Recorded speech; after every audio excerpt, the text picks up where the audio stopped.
Christian, how do you reflect on that today? Yeah, it's the common theme that we are, good between the boxes, but then we're not good enough in either box. We make a crucial mistake again in the first or second minute of the game that cost us, and then we don't take our chances. And when you play against teams away from home that are that high in the table, that have good momentum, then you need to take the chances that are presented to yourself. But the character of the team is there. They kept going until the very end, created chances themselves. I think, especially in the second half, we were the better team overall, and unfortunately it didn't pay off again. But again, you walk into a dressing room, the boys are upset for the right reasons, right? Because they see what they are capable of doing against Swindon away from home to get dons. It's just that we need to be better in finishing our chances. And it seems at the moment like the goals have dried up a little bit for you. You've gotten more than 7 hours now since your last goal. How concerning is that for you, that you just can't put the ball in the back of the net at the moment? Of course it's concerning, and that's where the focus needs to be. This is where games are being decided, right?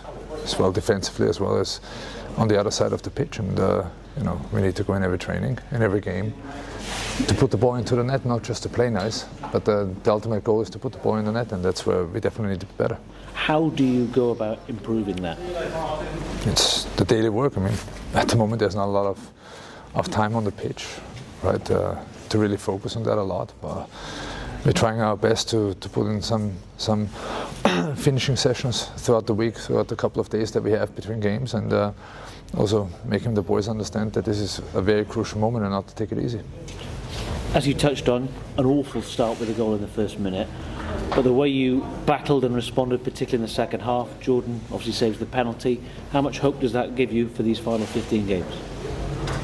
The hope is definitely there. I mean, if we were out there on the back foot all the time and getting battered by the opposition, then that would be concerning. But I mean, I think everybody can see a team out there that is alive, that plays good football, that is also creating chances. I mean, Harrison knows that he just needs to tap in the ball instead of taking a hard volley.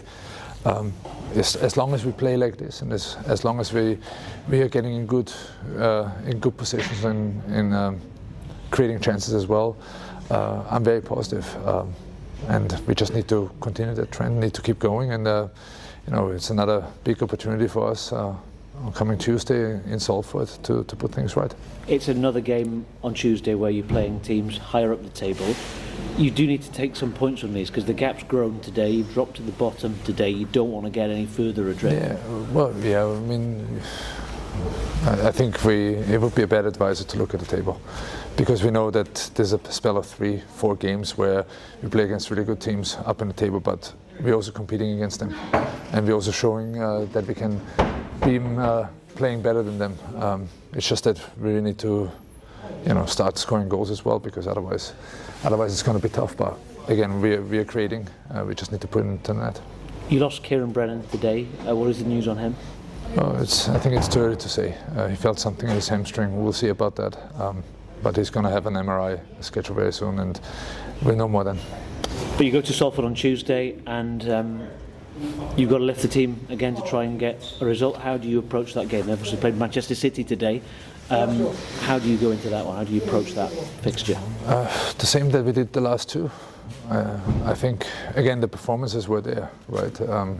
You saw a team out there that really is fighting for every inch, that is creating, that also plays good football. We're not going to approach it any other way. Obviously, there will be an emphasis on being better in both boxes, which we definitely need to be, and stopping those silly mistakes that we're making every single game that are very costly for us. Thank you, Christian. Thank you. Was there a positive for the keeper rebounding from the first mistake, like a couple of crucial saves throughout the first half? No, well, the thing as a goalkeeper, whenever you make a mistake, it most likely turns into a goal, right? And he also had a good penalty save, right? I also had a couple of other saves to keep us in the game. And yeah, that mistake unfortunately happened, and we had to move on. He responded really well, and that's very important for me in the team as well. That we don't get hung up with the mistakes that we make. Everybody makes a mistake, but how do you react to it? And he did really well after. So concern he might have had to come off because he seemed to get in treatment a couple of times. Who was that, sorry? Jordan, the goalkeeper. Yeah. Was there a concern he might have had to come off at some point in the game because he seemed like he got treatment a couple of times? Yeah, I mean he got a knock, right? Where for me it was a very questionable penalty decision because I think he was on the ball first. On the flip side, we should have a penalty as well when Nathan had the big chance because Speller's got taken off his feet. Those things don't go our way, as well as many other moments where it's really questionable decisions at the moment. Where when you look at some of the players, how knocked their knees are and how full of blood they are, it's really a big question to me who's starting to protect my players as well. Thank you. Thank you, Christian. Thank you.